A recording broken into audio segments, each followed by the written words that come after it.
নমস্কার বন্ধুরা, sports news 247-এ তোমাদের সবাইকে জানাই স্বাগত।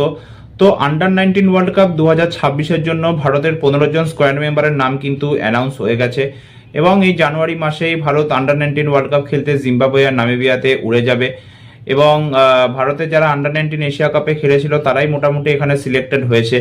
তো চলো আমরা দেখিনি যে আন্ডার-19 ওয়ার্ল্ড কাপ 2026-এ কাদেরকে সিলেক্ট করা হয়েছে।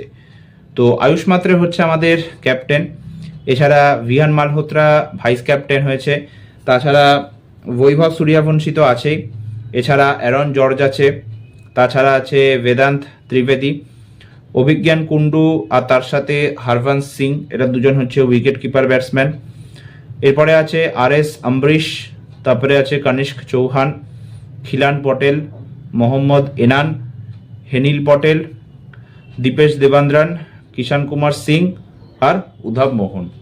এই কিন্তু আমাদের 15 জন স্কোয়াড মেম্বার। এবার ভারতের পারফরমেন্স যদি আমরা আন্ডার-19 ওয়ার্ল্ড কাপে দেখি, তাহলে আন্ডার-19 এশিয়া কাপের মতো আন্ডার-19 ওয়ার্ল্ড কাপেও ভারত হচ্ছে মোস্ট সাকসেসফুল টিম, মোট 5 বার চ্যাম্পিয়ন হয়েছে।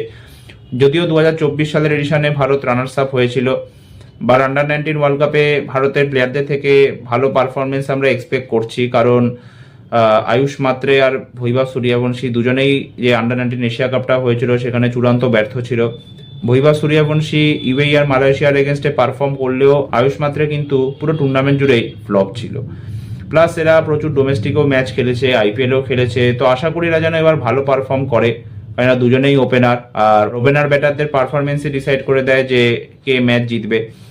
তো আশা রাখি এরা যেন ভালো পারফর্ম করে এবার, এবং ভারত যেন 6th বার চ্যাম্পিয়ন হতে পারে আন্ডার-19 ওয়ার্ল্ড কাপে। তো দেখা যাক কি হয়, বেস্ট উইশেস।